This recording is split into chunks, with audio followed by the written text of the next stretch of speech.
Vous ne connaissez sûrement pas Laurent de Brunhoff, qui vient d'être décoré par le ministre de la Culture. Par contre, c'est sûr, vous connaissez forcément son bébé. Enfin, un vieux bébé, puisque Babar l'éléphant fête cette année ses 80 ans. Le débonnaire pachyderme est né un soir de 1931 dans la maison de Laurent. Ma mère nous a raconté à mon frère Mathieu et à moi l'histoire d'un petit éléphant. Le chasseur qui tue sa maman, il s'enfuit vers la ville et il s'habille comme les autres personnes qu'il voit là-bas. Cette histoire nous a fascinés, mon frère et moi, et nous l'avons racontée à mon père qui était peintre. Et lui, il a imaginé un album. Et à la mort de son père, Laurent prend naturellement le relais. Durant 60 ans, il va imaginer et dessiner les histoires du plus célèbre éléphant français. En 1949, Babar fait ses premiers pas à la télévision.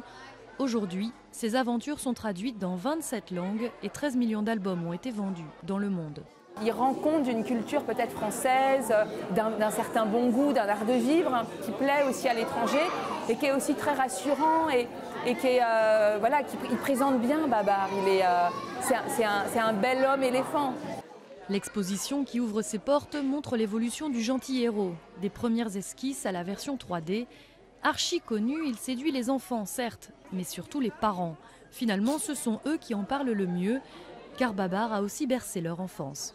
C'est une histoire de famille, un roi qui est bon, qui est gentil, sans être gnangnan pour autant. Ce côté familial, heureux, simple, facile. Parce que c'est simple, parce qu'il y a des belles morales, parce que c'est un beau dessin animé, puis c'est des vrais dessins. Doux, rond et sans violence, pour une plongée dans le monde de la petite enfance, vous avez jusqu'au 2 septembre 2012 au Musée des Arts Décoratifs à Paris.